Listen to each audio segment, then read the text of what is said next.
Just want to make a brief intro to about Stephen Tremblay and Tim Manning. Not take up too much time for this presentation, as it looks excellent.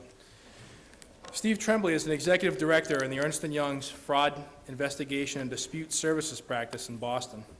He performs a variety of services offered by E&J to assist clients in their legal counsel, in contracting with the feds, in areas of accounting and contract compliance. Before joining Ernst & Young, Steve was a chief contracts administrator with Hamilton Sundstrand Space Systems International, Incorporated.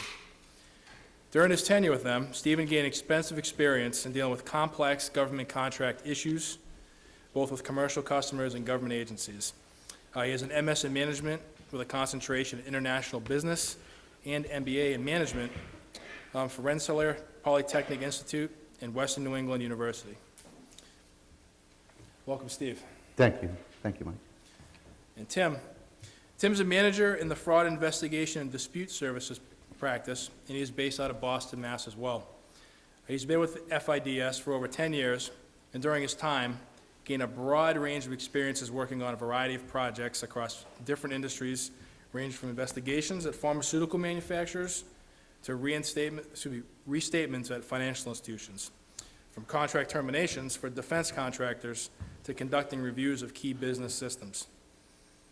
In more recent years, he has focused on compliance for government contractors and become familiar with CMS regulations and Medicaid drug rebates. So please welcome Steve, and we'll get this show on the road. Okay, thank you. Thank you, everybody. Oh, thanks. There you go. I'm going to kick this presentation off probably for 5 or 10 minutes, and then I'm going to yield to Tim. There's a couple things that I want to share with you guys to kind of set the stage, provide a little context around what we're going to talk to you about today. You know, as a kind of a cliche, we're going to help you by us sharing our insights. We're building a better world. That's our tagline there. You can see that. So we're going to do that today for you for the next hour and a half.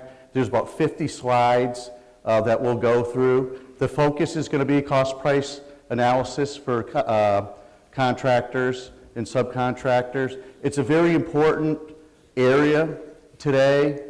I can tell you that I just turned 50. That isn't really relevant. But I think I can build my book of business and go all the way to 58, just spending time in supply chain, helping contractors do the right thing. There's that much opportunity, and the reason why is I think, and you can see, the spend in the supply chain is becoming so significant that when either the make-buy decisions, there's just a lot more buying. I can see it in the clients that I have. There's a number of clients that are in the commercial business as well as the government business that create some synergies, but also create some challenges. So what I'm seeing is the spend in supply chain is so significant, and what it's allowing folks to do, even small businesses, is they're getting opportunities that are bringing them over the threshold, and we'll talk to them about today. And they're getting into territory that is new to them, and it's a learning experience from the small businesses all the way to the mid-tiers and all the way to the bigger, what I'll call subcontractors. So a couple other points that I wanted to share is, cost-price analysis, why is this important? Well, first of all, as part of the procurement process and proposals, it's required. A couple other things that you should note is because the significance of the supply chain is increasing, there's a lot more attention from the government, DCMA and DCAA. I want to repeat that because it's important. The spend is increasing so much that there's a lot more visibility from the government, not only from the estimating side, but also from the purchasing side through CPSRs. And, if I can encourage folks that are in those types of groups, you got to prepare, you got to do readiness reviews, and make sure that you're doing the right thing.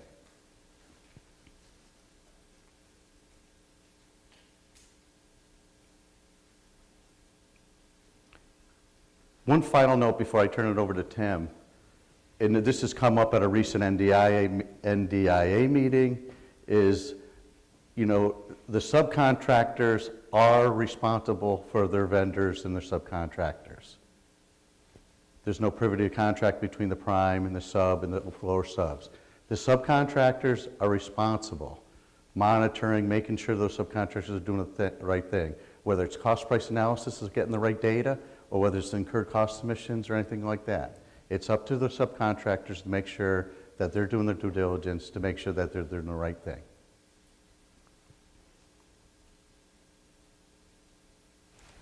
Tim? All right, thank you, Stephen. Can people hear me okay with this mic or no? Yeah, okay, great. Yeah, okay.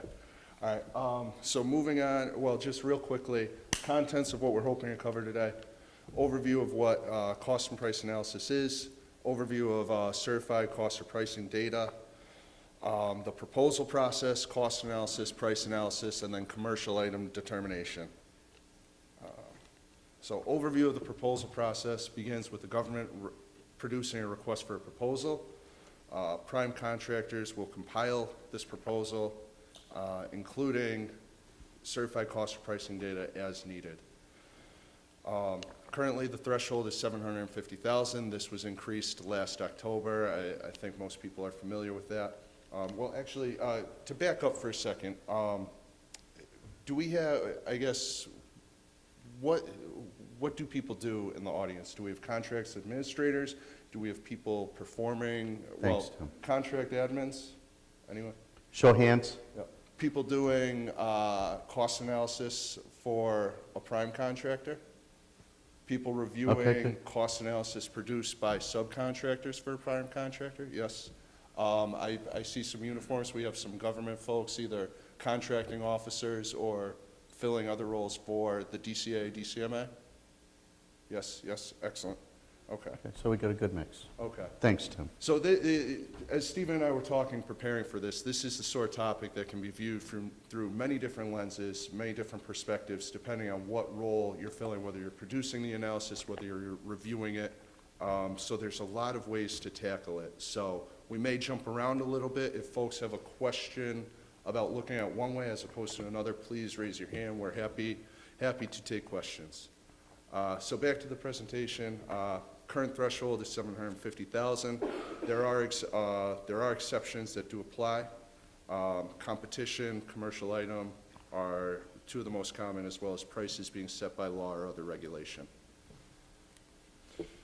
Moving on, the definitions from the FAR as to what is cost analysis and what is price analysis. Cost analysis, you review and evaluate individual cost elements. Price analysis focuses more on the top line. It's just looking at that one number. Here's an example of what a cost analysis might include. Well, two examples. You'll see other direct costs, non-recurring engineering, materials, labor, overhead, G&I. Those are different components, different elements that go into a cost breakdown. Here a little bit. Yeah, it's bothering me too. Is it just the, It's the Zoom. Sorry.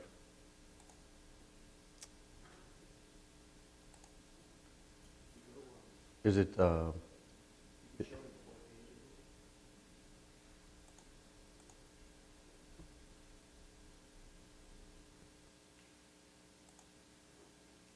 Where do you-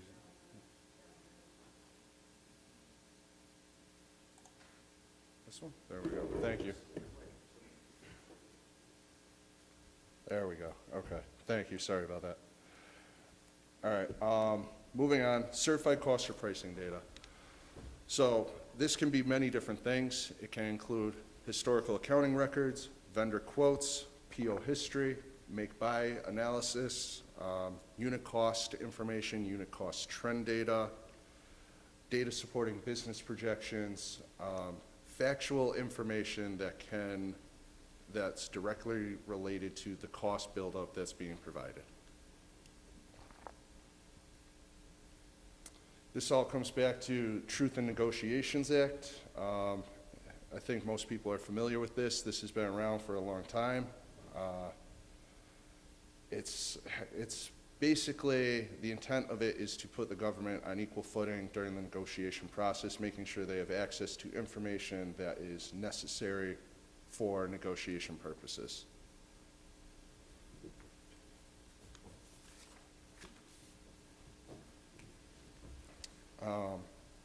As well as certified cost or pricing data, the FAR makes reference to data other than certified cost or pricing data. More, in my experience, it's more or less the same thing.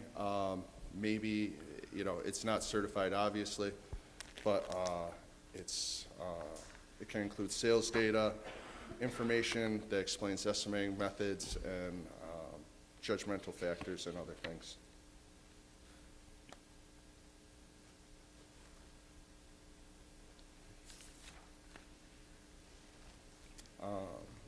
So this is going back to what Stephen was talking about before. There's a big primes must hold subcontractors accountable for what they're providing to prime contractors, just as the government will hold the prime contractor to submitting an adequate package of certified cost or pricing data.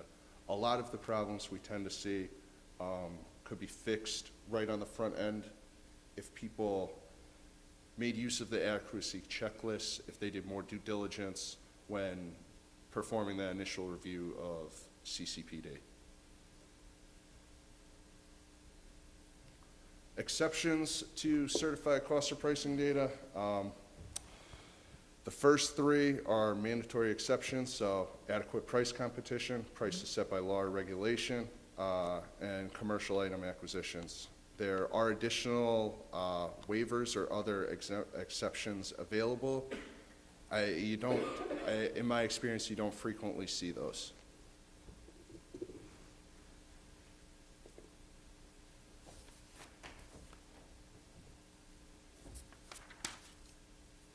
Again, here's just some more information about the certificate on current cost of pricing data. It has to be current, accurate, and complete. FAR Table 15.2 states the contractor must submit certification as soon as practicable after the price agreement. And an example of the certificate. So timing of disclosure versus timing of certification. This is something that is commonly referred to as a handshake date. All significant facts existing at the date of agreement on price are certified cost or pricing data. After this, facts can come into existence. They aren't technically part of CCPD. You have the option to choose a date other than the handshake date as the agreed upon date for which CCPD must be finalized. So, as we said before, cost and pricing data does not contain judgment, but is based on facts. Again, here's a list of various pieces of CCPD information that can be included in CCPD. Some of the recent issues we've seen, again, tend to be on the front end. Commercial item assertions being questioned, adequacy of proposals and the data packages being submitted, challenging whether or not the competition is adequate. Those are some of the common ones. Also, there was a OIG report this week about the F-117 sustainment contract that Pratt & Whitney had won from the U.S. Air Force. They initially claimed commercial item exemption because engine sustainment is a commercial service.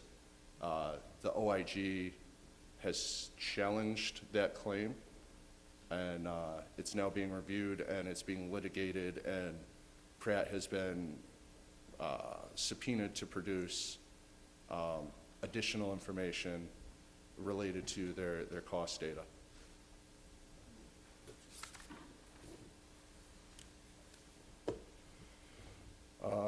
Proposal analysis techniques.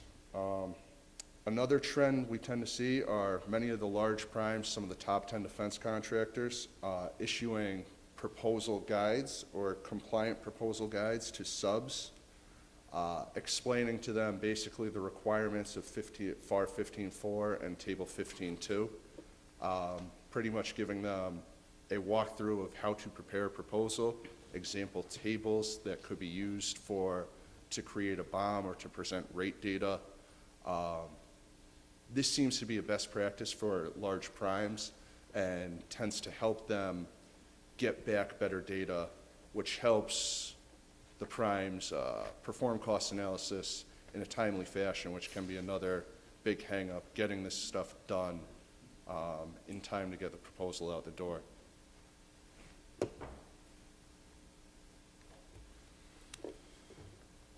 Subcontract considerations, this is just more information from the FAR. The big thing here is understanding who your subcontractors are. What is their experience with government work? Do they have a good understanding of the FAR and the requirements? Are they a new sub? Are they mature? Do they have approved purchasing systems? Are they CAS covered? These are the sorts of facts that I hope most people in the room know about subs, but sometimes some of the buyers may not be aware of this.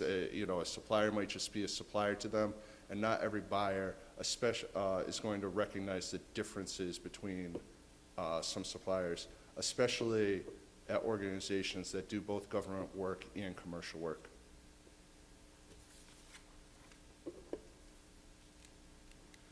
So that is the proposal section of the deck today. I just want to pause here and see if anybody has questions at this stage or if there's anything anyone would like to discuss. No? Okay, so cost analysis. So this is when you evaluate the certified cost or pricing data. You look at reasonableness, projection of trends. You look at all of this stuff by cost element, labor, material, overhead, non-recurring engineering if there's any, indirect rates, scrap factors, yield factors if those are being proposed, and any other information that may be included by the supplier in the data package. Other things that are critical, explanations for bases of estimates if there are any. Completed adequacy checklists are always very helpful, and making sure that there's adequate support for the material pricing and the BOM.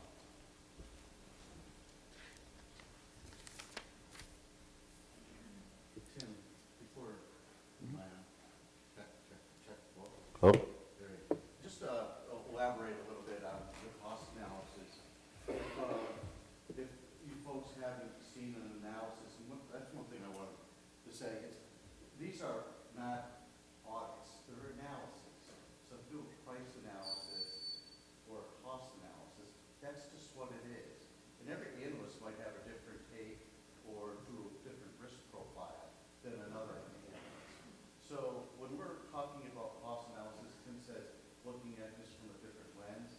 If I'm doing a cost analysis for a supplier, I'm looking at it one way, I'm coming up, I have a view, I'm looking at the cost elements that Tim has put up there, material, labor, ODCs, overheads, G&As. An analyst from the government might be looking at it from a different perspective, based on what they think the risk profile is. And they will come to different conclusions. I can tell you that in certain times that, we put things in different categories when we do cost analysis. We have what we call, a low, medium and complex analysis. Where complex is we're doing analysis for like total systems. Where medium would be we're going to actually go on site and do a site review. And where a low we can do a desk review. And from the government's perspective, they have I don't want to say a similar approach, but they have the protocols that they have to go through as well. What I'd like to try to find balance and try to find balance when I'm doing a cost analysis for a supplier is, the time and effort that we're putting into developing positions, and then at the same time, I ask myself all the time, and this is kind of my pushback to, the ACOs and the DCAs, is how much time are they spending on to doing their desk reviews? I've actually never asked the question, but the perspectives could be different. So my own point here is we look through these things at different lenses. You know, it's not an audit, it's an analysis.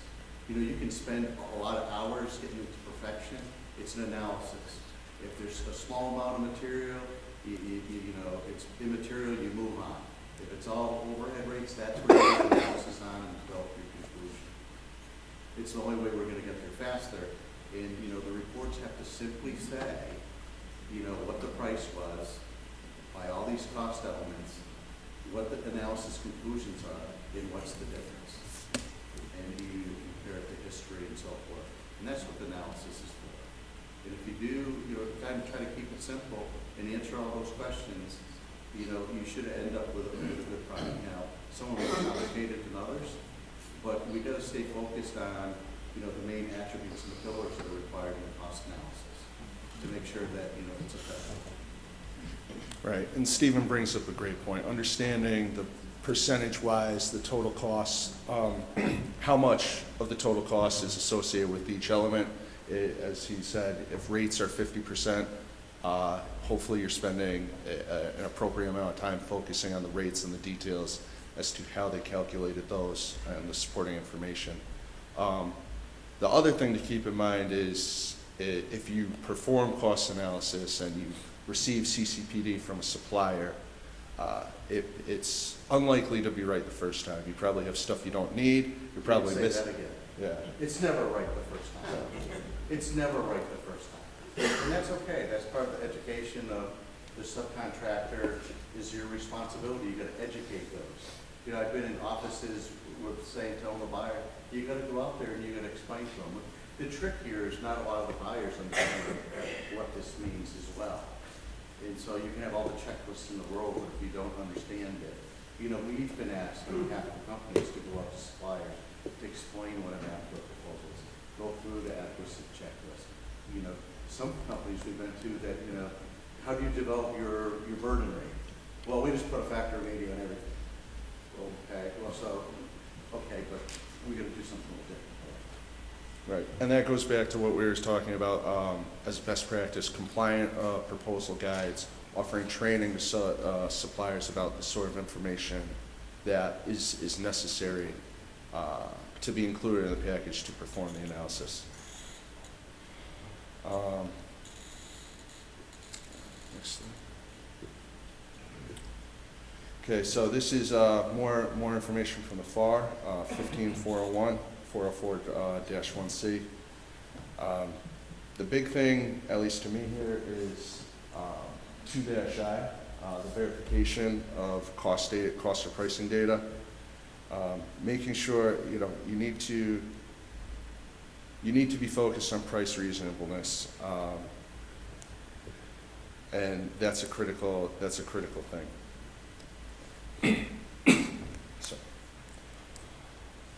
Also, the flow down, so for a very large prime, they have subcontractors, and then that subcontractor may also have lower tier subcontractors that need to submit CCPD and require cost analysis, and all of this can affect the timeline for this information flowing back up to the prime contractor to to provide a proposal back to the government. So time's always a factor. And it's difficult to make sure that you're getting adequate information from every level, performing the analysis and getting the results from the negotiation that's done from that analysis back up through the supply chain to the proposal team before it goes back to the government. And that's something that we see frequently as well. Did everybody follow that? Because I think that's important. Sometimes we've been asked to do cost analysis, so we go out and we do that.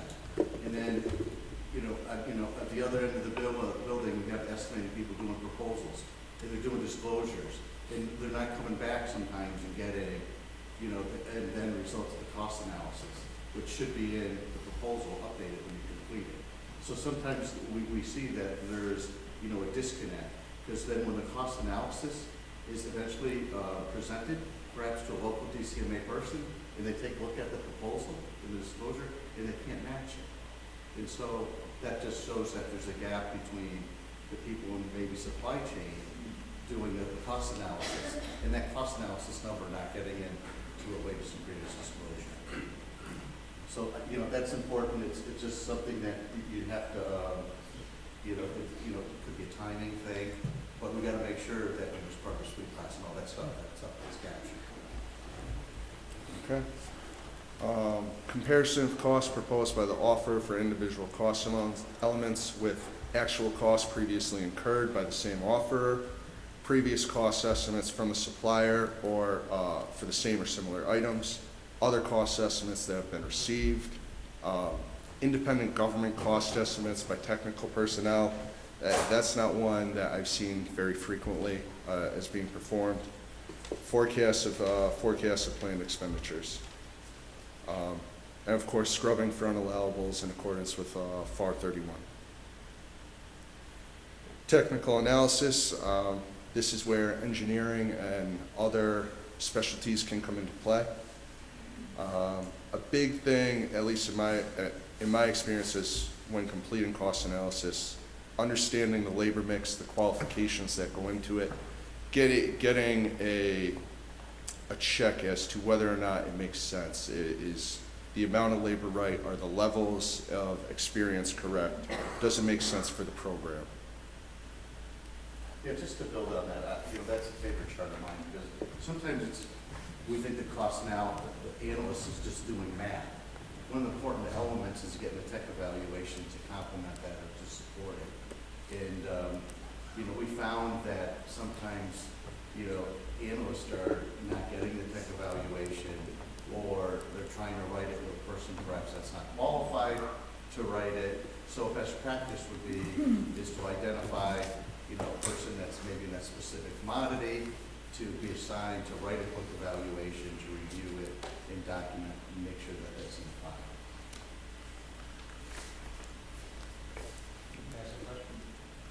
Yes. Jack. Does everybody know Jack Kay? Jack Kay is a senior manager at Ernst & Young. So, as far as the technical analysis, I know we have some people here, back now, is that do price analysis for the government. So I'm wondering if anybody here could tell us when they're doing a cost of price analysis for the government, especially on some, I'll say small dollar proposals, say $1 million, small compared to like $10 million, is how much involvement do you get from, say, government technical people, if at all? So just so everyone and the camera could hear, so how much technical involvement do you tend to get on the government side for proposals 10 million and under? Yeah. Yeah. Kelly? So, when I am requested to review a defense contractor's proposal,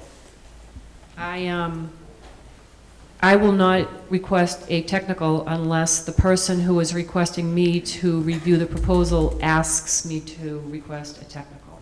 Okay. Okay, so when the request comes to DCMA, and it's, they're asking a cost price analyst at DCMA to review a bid proposal, unless that requester, that PCO, unless they request a technical, we don't request the technical. Okay, so if I am asked to request a technical, then I do send a request to our engineering staff at DCMA, and they do the technical. And then that's incorporated into my report. So it really comes down to, is the PCO requesting the cost price analyst at DCMA to get a technical or not? So if the PCO is not asking for it, then you do your review limited to the cost of pricing data, maybe history or something. Was there a question out there? Just to answer your question, so as a contract officer, I'm working on a program. Our program office does do the technical evaluations for all of the proposals that we receive. So they do a full analysis with the engineers, the fighter support personnel, and they evaluate every technical aspect of the proposal. And they use, because we're in AWAC, so we have other programs that have similar work that's been done, so we can leverage the previous contracts in terms of technical analysis. So if I'm the prime dealer with you, right, but I have 2 or 3 subs within my package, do they also, they look at the whole program or just the prime? So we do a technical analysis of the entire proposal, including the subcontractor proposals. And we roll that all up into that. Now, in a case where we don't have a lot of expertise in a particular proposal, we may on occasion request DCMA technical assistance to conduct the technical analysis. But for the most part, I would say 95% of it's done by the program office. So if I'm a sub, if I'm responsible for a sub, could I ask you for that information that you've already done on that? You as the prime? Yeah. So generally, the prime is supposed to conduct their own subcontract cost analysis, and they're supposed to submit that as part of their proposal. Cost now. Right, and so they're supposed to do a cost and technical analysis of their subcontractors, and then we evaluate their analysis. So if I gotta be doing that technical analysis of my sub when I give you that proposal, not just the cost. That's right, otherwise it's considered an inadequate proposal if you haven't conducted, You'll return it many times before it's correct. sometimes. Can I clarify your question? Are you asking if the government will check on the subcontractor's technical capability on behalf of the prime?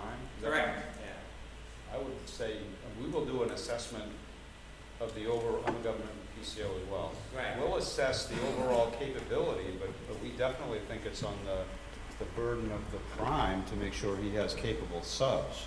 We won't suggest back to you that this sub isn't good. We will evaluate your entire proposal lower because that particular aspect of the technical performance might not be good. Right. I think something that we're seeing out in industry is you have some subcontractors who have established product, they can provide it forever. Now they have to submit a proposal to fix the threshold, right? Because of a big program, right? And they've never done a proposal before, so you say, you know, you have to give us a proper kind of proposal. What's a proposal? Can I give you a quote? You know, one piece of paper? No, you have to have rates, this, that, and the other thing, and So in that context, but that's the cost data. So we would come back and ask you for more cost data for a sub if it didn't have it. But I was concerned about your question on the technical nature more than the cost piece. I think you've got the cost piece right. It was the technical verification. You know, and as the government, we don't pick and choose who your subs should be. We evaluate your proposal in total, including whatever subs you've chosen. And if they're bad, it will hurt you. yeah. Sometimes a company might come in and say, well, there are 3 people in here asking the same question. One's from the prime, one's from the government, and they're all asking me the same questions. Can't you people share that information, right? Because I'm duplicating my effort by giving it to you and you. That's a good question. I don't know how to answer that, though. Okay. Sometimes I think we would, but sometimes we would definitely not. Thank you. And thank you, everyone, for commenting and answering and asking questions. Okay, so that is great. Leads into assist audits. So assist audits can be requested when a subcontractor denies access. Typically, this needs to be documented through a formal letter or other formal documentation. And then this will trigger the DCA or DCMA performing an assist audit on behalf of the prime contractor, depending on the dollars involved. Tim, before we leave that, Sure. well, may I give you my thoughts? So, listen, it's interesting how some of these issues evolve over the assist audits. You know, there's a number of different decision trees they can go through of, you know, listen, if the subcontractor is denying access, as a subcontractor, what do? You have to do the best due diligence as you can to try to get them, because you're supposed to be managing them, to ask them for FAR, in this case, a FAR 15 compliant proposal. You gotta do your best, you gotta put your thumb on them, you wanna do business with us again, you have to try to get the data. You have to do that due diligence before, oh, you said no? All right, I'm just gonna pass it on to the government. You really have to it's more than send, Tim says, yeah, formally, you need to submit a letter forward. We've chosen to do a couple things to try to help our clients get around that. What we'll say to them, the clients is, well, if you won't give it to us, we give it to Ernst & Young. They're an independent third party. They'll go do the analysis. They'll just give you a top-level report. It quickens the procurement process, and it kind of takes that, perhaps the tension away. The challenge is for us as a firm is the people that are saying no typically are kind of the new folks that don't understand. They've never put a proposal together. It's expensive to go and have them, pay us to go do that. But from a perspective of making the acquisition process faster, if we can convince, our client can convince them, listen, if you won't give it to us, and the government's very busy right now, they have a backlog, will you pay Ernst & Young, we'll sign a non-disclosure agreement to go do that? Will you do that? In some cases, the answer is yes. In some cases, the answer is, well, we'll give you some information, but we'll just give Ernst & Young the rate. As long as you can't, because a lot of the cases, as you're aware, a lot of the folks that are given, if it's a small community, some of the rates is obviously it's confidential and proprietary, but some of the folks are competitors with each other. So they're not going to give a date, but they're willing to give it to a third party. So that's something that you folks might want to think about, is that there's options other than just going and turning it perhaps over to the government to do the analysis, which, it happens, but there's other options to try to get through that from responsibilities and subcontractors to do that due diligence. Questions? What is the levels now? This is probably someone in the government needs. What is the levels that you request? The thresholds for the review? Request, and the DCMA or Right. DCA, what, I know it's like $10 million for DCMA now? Yes, so the question is, what are the thresholds to request a DCA or DCMA review, correct?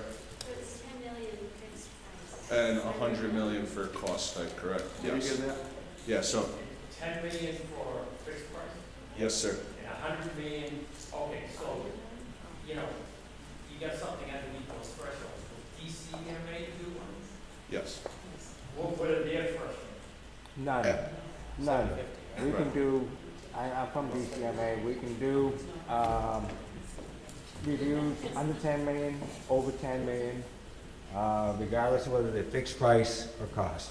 Those thresholds that somebody else mentioned are DCAA established thresholds under which they won't perform, or it won't perform.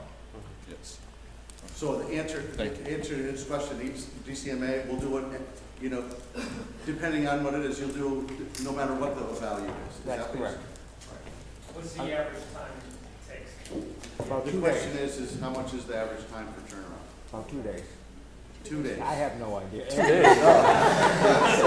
I've never received one in 2 days. 45, I think.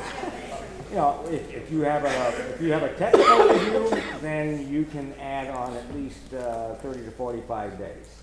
And if it's an extremely complex proposal, The answer it depends on the facts and circumstances, on the complexity of the system. Does it need a technical evaluation? It doesn't. and Whether it's long, backlog, if and it's a desk holidays, review, and blizzards and everything else, okay? bad weather, right? Bad weather, So our experience with DCMA when requesting any kind of pricing or assistance is that they start at 45 days. That's the going rate. And then if you're looking for something better than that, then you try to negotiate with DCMA, and they'll try to work their workload around it. And in some cases, it may be more than 45 days, but generally you give them, they have a form that you submit what type of assistance you're looking for, the scope of it. They look at that and they get back to you with an estimated date, but generally speaking, it's about 45 days. My biggest concern is what I see is if the supplier, you can't give me a good package, doesn't mean it's good, they're gonna give the government a good package too. So if I give you a package, you're saying it's 2 days. If it's one piece of paper, obviously it's not gonna be 2 days. You need the data just like we do to perform the analysis. So again, there's a lot of education suppliers and so forth too, you know, garbage in, garbage out. You know, if you don't give me the data, you know, you can't clearly do a quality analysis. I'm sorry, you're patient. Well, yeah, so go ahead. My question is about the regulatory requirement itself. So is the prime contractor required to request an assist audit, or may they? It's like an optional thing that they could request an assist audit, because in our experience when we're working as a prime and we've got a whole bunch of subs that don't want to disclose their rates, what we find is that our contracting officers usually at the proposal stage give us the option to have the subcontractor just submit their certified cost and pricing data directly to the contracting officer. So we don't go through the assist audit request process, and I'm wondering if we should be going through that process. Well, it seems like there's an agreement, and part of those agreements might be that they already have that arrangement because there's competitive data. So the agreement's already been made. Instead of giving it to you, it's given right to the. Well, it's not like subcontractor by subcontractor. What I mean is a solicitation might say, prime contractor, go ahead and submit your proposal directly to the government. If your subcontractors have proprietary information that they're not willing to disclose to you, Right. go ahead and have your sub submit it directly to the contracting officer as well. So, like I said, we don't really go through the assist audit process as prime, and I'm wondering if it's a regulatory requirement or if it's an optional process.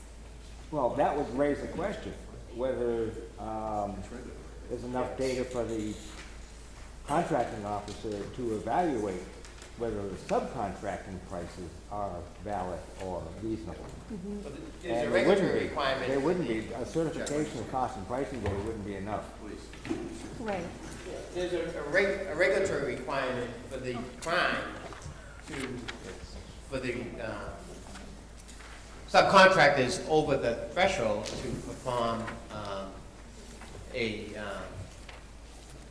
cost analysis. So, Right, and you do the best you can with what you've got, right? Like, we'll still do a cost element analysis and a price analysis, but we don't have the burden rate information. You know, we have burden rates. We don't have direct labor rates, overhead rates, fringe rates, and all that stuff. And that's what the sub might provide directly to the government. right, so I'd say, you can say you checked the box and you did something, but Yeah. it may be somebody else looking at it, like me from my years of auditing, or somebody else is probably gonna say you probably didn't do enough, especially now where they're looking a lot at what the prime's doing for the sub. If you didn't get rates, it's gonna be tough for somebody to say that you did an adequate job. So generally speaking, if you, the prime requested or the contracting officer requested, it's faster if the prime requested, because if you send those rates directly to the government, we're gonna turn around and send it to DCMA and request an assist audit. So that'll take more time. We're working on a system now, we're working on a proposal now where the prime is going directly to DCMA and requesting an assist audit in advance of sending us the proposal. So it just saves time. But if the subcontractor releases all of its proprietary data directly to you as the contracting officer, would you still have to go to DCMA to ask for an assist audit? You've got the info now, right? Well, yes, I mean, if you submit it, they can submit it to us directly, and we can turn around and send it to DCMA, or they can just contact us and let us know if not all contractors have established rates with DCMA. So the ones that don't would send it directly to the government, who would evaluate it, and those who already have established rates with the government, we would go and request the assist audit directly with that branch of DCMA. Got it, thank you.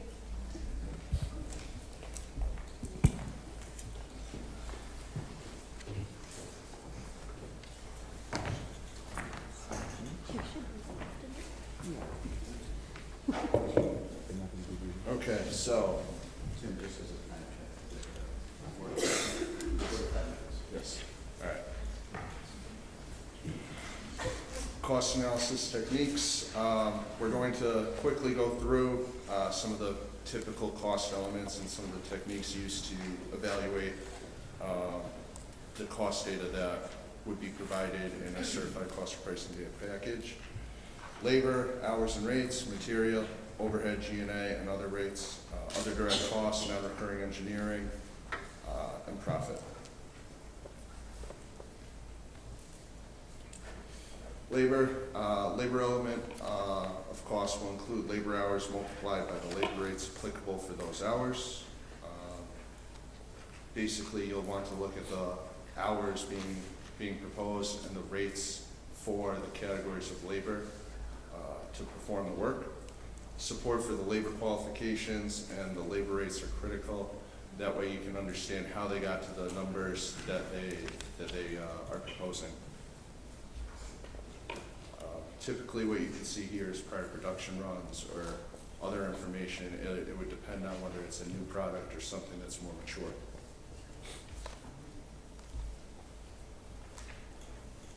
Labor hours can be assessed by a technical evaluator. This comes into play a lot of times with the engineering hours that could go into the development or producing a product. You need to be able to support any sort of escalation factors that may be being applied if it's a multi-year type of proposal.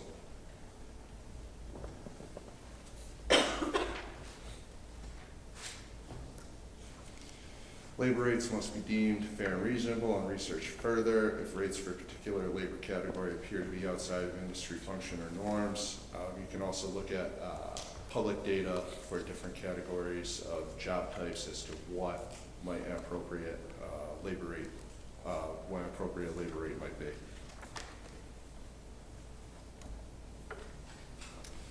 Material. Materials are contained in the bill of material. This should be the breakdown of all the pieces of equipment or component parts that go into whatever product's being delivered. There could also be details about different sub-assemblies that are going into the main assembly, depending on the complexity of the product being bought.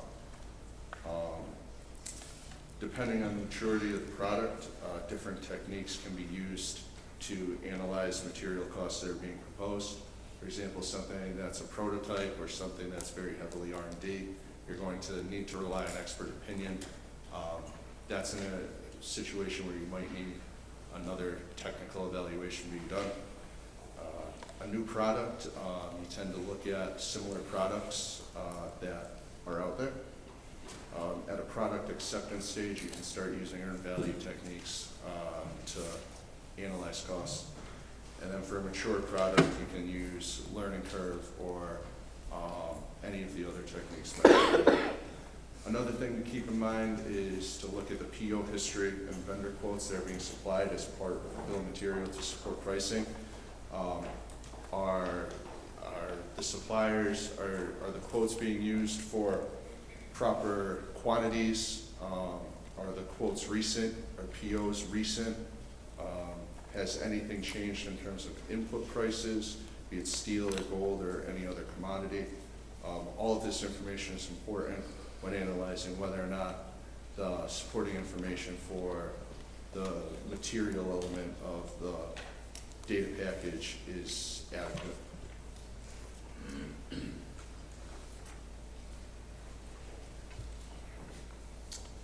All parts or components on the CBOM must be compared to quote or PO history to ensure validity. Quote should be for the correct part and for a recent date. You can debate what recent is. I think a lot of it could depend on production runs and when it was last produced. Also, to make sure you check for non-recurring engineering or any other sort of one-off charges that may be included in any sort of quotes or POs that are being used to support material pricing. Additionally, you need to look at scrap factors or yield factors if those are being proposed. That can be done with the material analysis or separate from the material analysis. It can depend on how that information is being presented by the supplier in their data package. And that needs to be evaluated for reasonableness. Overhead and G&A. Overhead or G&A is a pool of indirect expenses divided by a base of applicable direct expenses to derive a rate to be applied to direct dollars. Example overheads include labor overhead, manufacturing overhead, material burden, material handling, G&A, fringe, and many others. Some contractors will just have a few, some may have very many. It can depend on the supplier providing the information as well as the parts or systems that are being proposed. Oftentimes, the rate data is what a supplier will consider sensitive, and this is a situation where they're comfortable giving you information about material, for example, but withhold information related to their rates. And in that instance, a prime contractor may want to request a partial assist audit for the rate portion of the cost of the CCPD.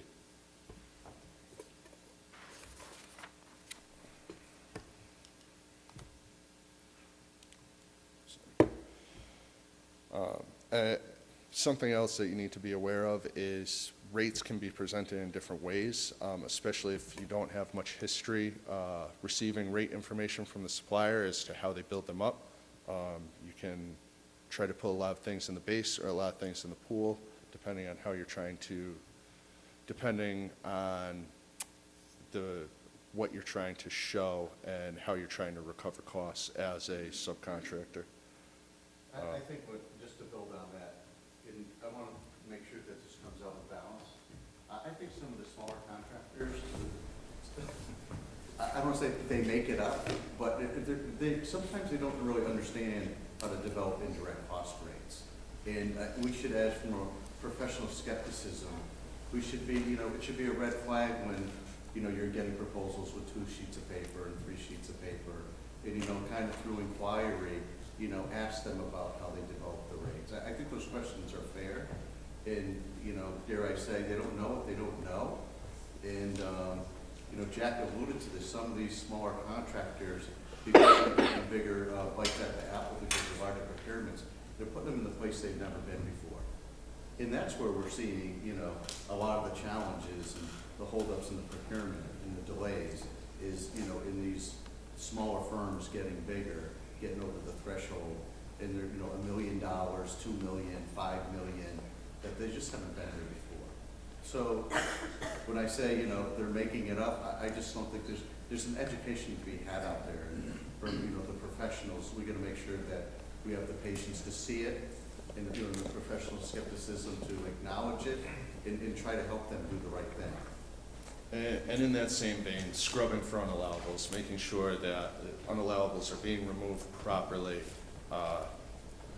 hopefully seeing evidence that they're removed, being able to tie back the inputs into the rates back to financial statements that are being provided. I mean, that's ideally what you would like to see in CCPD. Doesn't always happen, infrequently happens, but those are things, if you're doing the analysis, you need to be testing for that sort of, those sorts of things. Here's some examples of different overhead issues that have been encountered. Labor overhead calculated by compiling direct labor and fringe benefits into a pool and dividing in half. Half proposed as direct labor and 100% labor overhead rate. This is where you need to get the proper data, the right data, and perform the analysis to see whether that makes sense. Probably not. The general ledger supporting the P&L and the rates included. Entries with no names, accounts with no names. In that situation, just disallow it and question the costs and put the onus back on the subcontractor's supplier to justify why those costs should be included in the rate. G&A only being applied to labor, resulting in a very high rate. There could be a real reason for it, but again, stuff that looks out of the ordinary. How do the rates, if you're an analyst performing multiple cost analyses, how do rates compare to other suppliers? They aren't all going to be in range, but sometimes it can be helpful to see outliers or see trends, especially if there's suppliers in similar industries. All of this just helps you learn more about the suppliers you may be looking at, their business structure, understanding how they work. Contextually just helps you get a better sense of how they propose when trying to win work. ODC, travel and tooling are two of the big ones that you'll see frequently. The big thing here is basis of estimate, making sure that you have key supporting details, supporting information makes sense. For travel, looking at per diem information, making sure unallowables aren't included, things like that. Cost analysis, so for profit, FAR 15404-4 talks about profit. Here's just excerpt from the FAR. Some of the guidelines about what profit is considered appropriate or reasonable on a developmental or experimental cost plus fixed fee award. Profit should not exceed 15% of the proposed costs. Other cost plus fixed fee work is 10%. Architecture and engineering services are 6%. So, I'd like to, thoughts on the profit. When we've done some analysis where, you know, our clients, you know, we just go through the G&A line and we let the buyers determine, you know, what the profit should be, or we just accept the profit as proposed and let the buyers, you know, engage in it, or we put a sentence in that says, you know, the analyst, you know, defers the profit discussion, you know, to the buyer. And obviously, you know, we could use the weighted guidelines. And again, we do have, you know, other clients where we would, you know, do whatever they wanted, but some cases, you know, we'll just go through the G&A line and add, you know, profit, so we can do a comparison. But we, at least the firm, or when we do the analysis, we try to stay away from the determining what a reasonable profit is. You know, these guidelines exist, and, you know, we could use these guidelines, just, that's what we typically do. Right. After the last session that I had, somebody came up to me and said, what is a reasonable profit these days, right? So here's Shay Assad, who says, I'm not against profit, I want everybody to have a fair and reasonable profit. So, and this one particular individual came up and said that there's a lot of pressure, both by the government and mainly prime contractors, I guess, to really reduce profit in negotiations. Many times they agree on everything except for profit. So my question is, what is a fair and reasonable profit rate? There's no given answer, but maybe, Yeah, yes. I think there is no good answer for that, but I'm a DOD guy, or was a DOD guy, and the weighted guidelines are an excellent tool. And if industry used it themselves, if industry used the weighted guidelines themselves to determine their own profit, I think it would help in negotiating what that should be, because frequently they'll just come in at a very high level with really no basis for it. And we have to use the weighted guidelines, and it's a pretty prescriptive process that I think yields good results. So I guess I'm always encouraging industry to try to use it themselves to at least be able to justify the rate they think they should get. So you asked, you know, typically it's between 5 and 15%. Depends on the risk to the government, and the risk factors are in the weighted guidelines, and I think it's just a very useful tool. So You say the risk to Just the build on that, sometimes on the contractor side, obviously that the government's required to fill out the form. We've got to do it So I'm anyway. saying, why shouldn't we fill it out the way we want to fill it out? well, I think it creates a basis for discussion. That's why, because we're going to come at it from that perspective. We think the risk is this, and that's how we got our number. How did you get your number? Well, we've always got this number. Well, that doesn't help the situation. Well, I think risk, because this particular individual that asked me said, how can the government determine my risk? I'm going to say the risk is that, and they say the risk is that. Then they say, the government's telling me, well, they have to go by the weighted guidelines. If they don't, they have to Come up with some discussion or why we didn't. and Right. document why you didn't go with the weighted guidelines. And you said 5 to 15, industries may be saying, 10 to 20 Yeah. on fixed price work. So, Yeah, fixed price can be a little bit different, because the risk profile's more in the, well, it's all in the contractor's risk at that point. But you had another question over there. so I think you said at a minimum, you'd give them whatever's in the weighted guidelines. Is that what I heard? I think it depends on what's being purchased determines the risk. It's a performance risk issue. And what I'm suggesting is, if you know the government is going to use the weighted guidelines and come at negotiations from that perspective, I think it would behoove industry to develop a similar position. It could be a different number, certainly probably will be, but at least there you have a point of commonality and discussion of knowing what the factors are. So.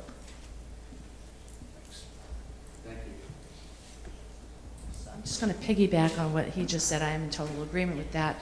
But what we need to discuss in terms of the weighted guidelines is it talks about things like what kind of financing the contractor is getting, what kind of contract risk, what type of technical and management risk, whether there's any cost efficiencies that the contractor can justify.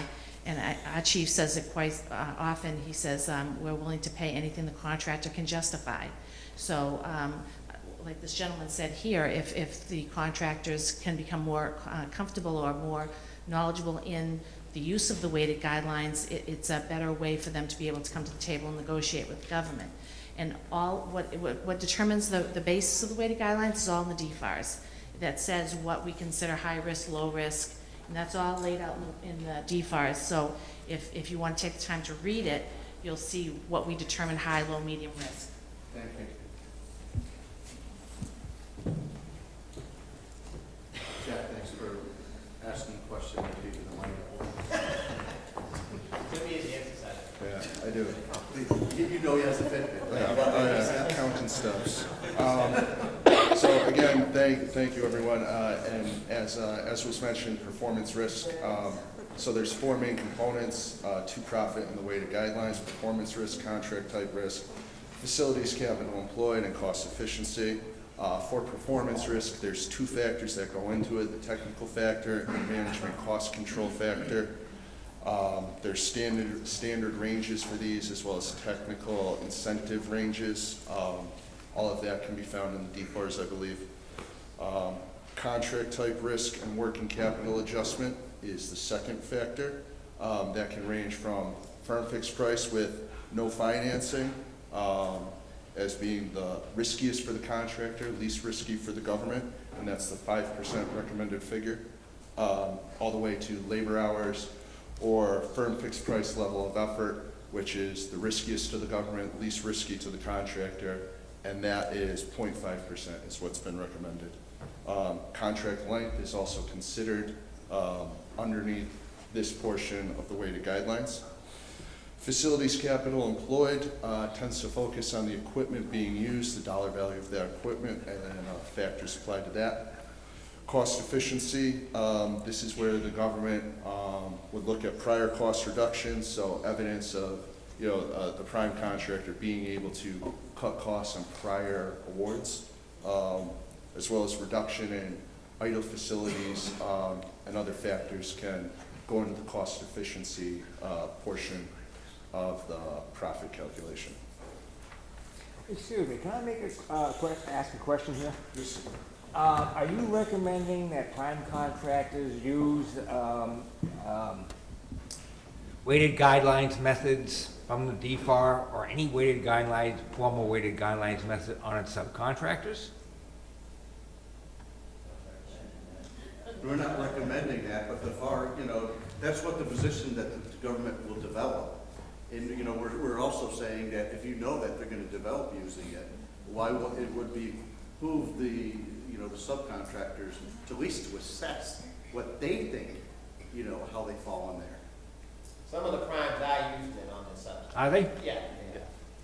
So I guess you're not recommending it, but you're saying that it's a tool that both primes and subs should be aware of. Absolutely. And as Stephen said, if we assist a company, I think kind of like DCMA, we go down to the cost line. We don't recommend, because profit, there isn't really anything that is prescriptive as far as profit. It is supposed to be negotiated, even though the weighted guidelines are there as a guide. So it's typically handled through the negotiation process. Right.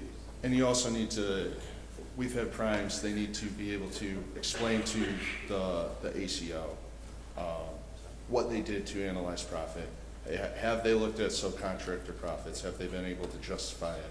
And the weighted guidelines are a tool that's out there, that's available, that can be used to do that. Okay, just to pause again very quickly, is there anything else in the cost analysis section that folks would like to discuss more before moving on to price analysis? No? All right. Price analysis is the process of examining and valuing a prospective price without evaluating the separate cost elements and profits as you would in a cost analysis. Used to determine reasonableness of the price. Tends to be more subjective than cost analysis. Can be performed, can sometimes not be performed prior to awarding the contract.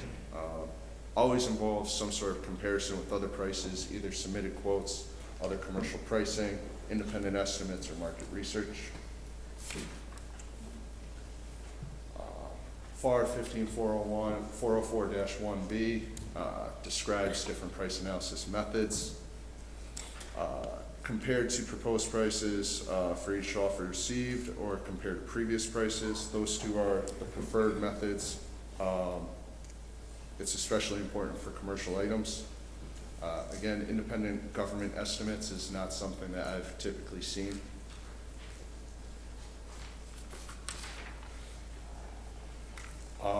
Price analysis techniques, published data, you can look at manufacturer dealer catalogs, federal supply schedule, trade journals, promotional materials, non-government economic data. These are all sources that can be used when performing price analysis. Can talk to other buyers, experts, trade and professional associations, internet sources, Googling, all can be very helpful when doing price analysis. These are all techniques to perform it. Regardless of the techniques being used, the method tends to be pretty much the same. You select the prices to compare, you identify the factors that you're using to perform the comparison, you determine the effect that these identified factors are going to have on price, you adjust the prices for trend information, volume information, other factors that may be considered relevant, and then you compare the adjusted price to the proposed price and determine whether or not it's reasonable. And then you typically write a nice detailed memo summarizing all this information and put it in the file. So, Tim, just to build on that, and Jack, you might be able to help me, or even you, Ed. So, it sounds pretty good common sense, you go out and try to buy a car, you go to one dealership, you go to another dealership, you look, you compare prices, you choose one based on the due diligence that you've done. This is obviously oversimplifying, in a government contract business. Sometimes the challenges that we face when the topic of long-term agreements come up into place, when we're trying to get competitive bids against long-term agreements, is, well, what happens if you do have the analysis and you get different prices, but the price differences, the variance percentage is so significant? And what do you start to do there? And what kind of evidence is supportable on a work paper to make sure that you can come to a conclusion that the price is fair and reasonable? We have some clients that like to, when they do the price comparisons, to say, as long as we're in a 15% window, we're good. You go outside that 15% window, then you have to start doing more specific documentation. Then I'm just curious of, maybe some of the folks in the process that you guys, when you've done the price analysis, when you get outside a certain window, what kind of things would you folks do to try to document or support pricing? Anybody have any examples or of something like that? Because those are real. We have long-term agreements that we see that go out for 10 years, and they have to be looked at maybe every 3 years to make sure that they're still good. And we document that every 3 years that, it still looks fair and reasonable. But sometimes just because we have a long-term agreement, and that might be the provider of the particular part, that doesn't mean that the contractor doesn't go and try to get competitive bids for those parts to see if they're still reasonable. So some of the questions that you might face is, there still might be significant variances that you gotta try to justify. Yeah, we've done that, you don't have to come up here. We've done that with one of our primes. We make them give us their competitive quotes for their parts, and sometimes they'll choose one. We'll see an estimate, but let's just say it's $1 million. We know a part is available for $1 million. They're asking $3 million. We'll question it, and if they can come back, frequently they've had bad experience that we weren't unaware of, or whatever, we'll document it or make them buy the cheaper part.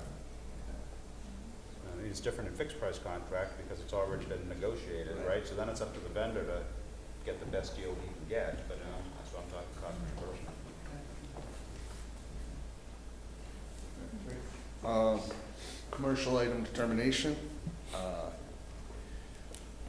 So commercial item, it's defined in FAR 2101. Again, I just want to refer back to the recent OIG report. Commercial item assertions and determinations need to be very robust. You don't want it to be challenged after the fact and have to go back and rework and change a lot of stuff that may be negotiated on this assumption that the assertion is going to be accepted.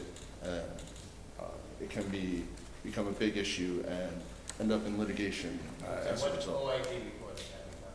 This is the F-117. Just came out. Yeah, the F-117 sustainment contract that the U.S. Air Force awarded to Pratt & Whitney. I forget when it was awarded. There was a report from the OIG. October of 2014 was the initial one where the commercial item assertion was challenged, and there was a more recent report that came out this week that focuses more information about that, and then going into obtaining cost data and other information that they said was required initially. So that, maybe Tim's gonna cover it, but if you haven't seen that OIG report and you're involved in procuring commercial items, that'd be a good report to read. It's relatively short. I think it's under 50 pages, excluding the appendices. I think it's under 20, so not too bad. It just came out this week, I think Monday. Yeah.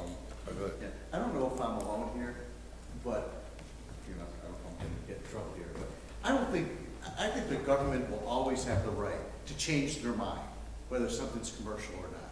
I don't care how much you document it, if the job that you do, I think the government will always, this is me thinking, always will have the right to assess the situation and make a determination that maybe at one time they thought it was, or you asserted to it, but they may disagree.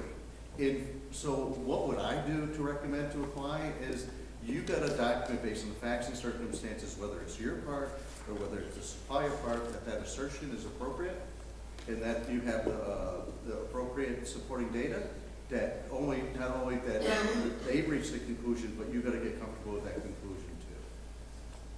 So, because when I was back, back at Hamilton Sunstrand, one of Sunstrand's biggest thing when UTC bought it was, boy, they can make all their parts become commercial. They can do everything. You just count up the parts. If there's 100 parts in there and 90% of them are commercial, then it's a commercial part. I don't care.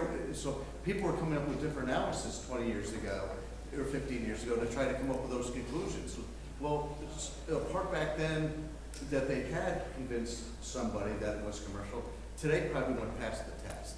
So from my perspective, from documentation and work papers, I think, that game will always be, the test of whether it's reasonable, whether it's commercial, could always be challenged. Mike, do you disagree?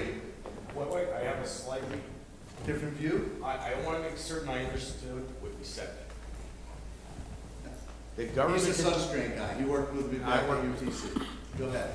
If the government made a past determination that was commercial at that point in time, yep, that one stands for that procurement. If the same thing comes up again for a new procurement, they could look at it differently. But that one stands. Yeah, I'm not saying that they can't change history. If they made an assertion, I'm with you. All I'm saying is when absolutely things evolve over time, thoughts could change. Absolutely. People get meaner. And of course, the rules change, you know, the whole thought of what uptight means and that sort of thing. And how do you put things in boxes? How to put context around that. Even more recently, from our previous employer, I was told that if a prime passes Should we judgment. take this? Huh? Do we take this? I'm just If a prime passes judgment on the subcontract, it's a commercial, and both did due diligence. Once it goes up the chain of command, the contracting officer can challenge that and undo it, even if there was due diligence performed at a lower level. Are you aware of that little nuance? I think we've had this conversation, it's starting to come back to me that you walked down this road before. Yes, And I that did. That's why I guess maybe like that's where it's coming from, that there'll always be the ability to, let's reassess this. Yes. That's all my point is. You know, don't think anything that's been determined in commercial items is slam dunk. That's kind of that's Steve Tremblay. This is not the voice of Ernst & Young. my thoughts. But that's what's happening now. A lot of commercial item determinations are being questioned, especially the prime's determination on their subs. You know, not the government determination, but a sub saying it's commercial, and now the government coming in and questioning that commerciality determination that the prime made. So. And I think that's healthy dialogue. I think we can communicate through that, the facts and circumstances. It might be painful, but you know, if it's commercial and you can show over years that it's available and you're selling it, I don't see the problem with challenging. Okay. Who's All right. sounding my out, right, Mike? Okay, so, As it was explained to us in the past, it's an endurance contest. It's an endurance contest, if you hear what Mike said. all right. So commercial item definition has many parts to it. They're all found in FAR 2.101. Can be a variety of things. Services offered or sold of a type, installation services, maintenance services. I'm sorry, I'm just moving quickly in interest of time. Catalog. No, That's fine. Real quick, of a type, right? Of a type, so that's risky now, right? If you claim of a type, someone else is gonna say that's not real. That's not really of a type. So two areas of risk in the commercial item are of a type, and then you're gonna cover it, Tim, offered for sale, right? So some people within the government say, give me the sales, show me where you sold it. Not was it offered for sale, but the FAR right now says has of a type and has offered for sale. Those things are continuously being looked at again to say, should they really be in there or should it just be sales? And let's get rid of this of a type. So I think you were going to talk about that, Tim, but in the interest of... That's fine. You said it more succinctly than I would have. Yeah, so we just had a few more slides. Commercial item determinations, DFAR's procedures, guidance, and instructions. 212.102 has much more detail about this. Yeah, one thing that's not in the slides that we've seen is that policies and procedures, evidence of the process being performed, can be key if your experience is CPSR.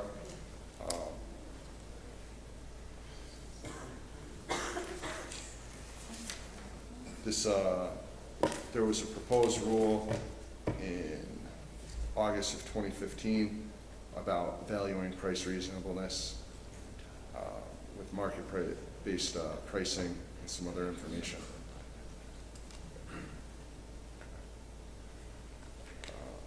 I don't want to go through all this in detail. There's a lot of words on the slide. People can read it and look up the DFAR's case later if they would like. We had an appendix attached that talks about LTAs a little bit. This has been something that we've seen a few clients use. Stephen alluded to it before. Long-term agreements for lots of material, both commercial parts and defense parts. The ability to perform analysis on these prices when the LTA is negotiated is difficult. Getting cost detail is difficult. Performing the cost analysis when the LTA is negotiated and getting a supplier to certify that information is difficult.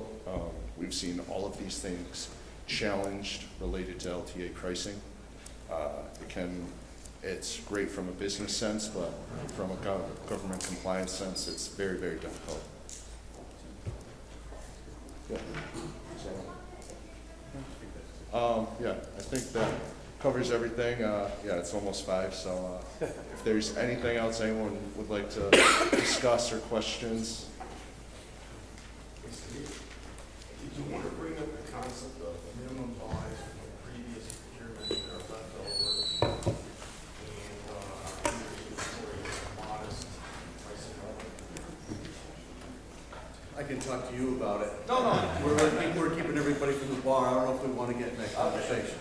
I'll be happy to have that conversation with you. All right. Thank you very much, everyone.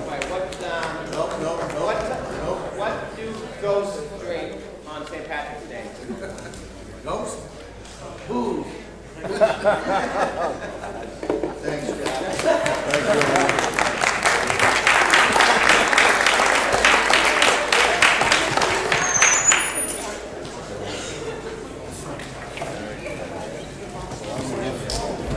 Thank you. Thank you.